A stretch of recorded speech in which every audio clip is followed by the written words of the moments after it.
Во новата учебна година учениците од основното училиште Малина Попиванова ќе користат и нови тоалети. Целосно се реконструирани санитарните јазли во оваа училишна установа, а досега со години беа распаднати, раѓосани и повеќе од потребно беше да се направи една ваква реконструкција. Моето доваѓање од пред една година како директор во оваа установа, во оваа образовна установа, во училиштето Малина Попиванова, значи затошов една катастрофална состојба на санитарните чворови или тоалетите, беа уништени вратите, загниени, значи чучавците беа веќе зарегевеани, плочките во многу лоша состојба.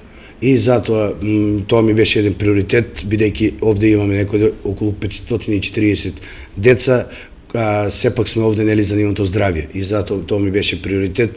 И после една година, значи не после една година, точно во овој летен распуст беа санирани, не санирани, него комплетно реконструирани санитарните чворови.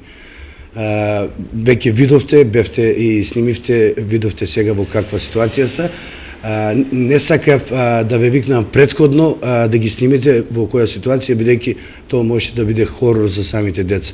Самите деца, мислам дека сега, не самите деца, дури и родителите и сите вработени во самото училиште ќе бидат и се задоволни од сето тоа што сме го направиле.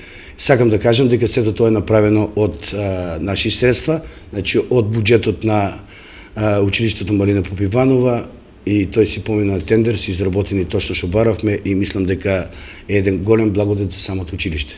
Инвестицијата е вредна околу 740.000 динари, средства што училиштето ги издвои од сопствениот буџет. Тоалетите се реконструирани и на двата ката од училиштата зграда, или вкупно 18 санитарни јазли. Со реконструкцијата се зголемува хигиената во училишната установа, во која секојдневно учат околу 600 ученици и секако за наставниот кадар на училиштето.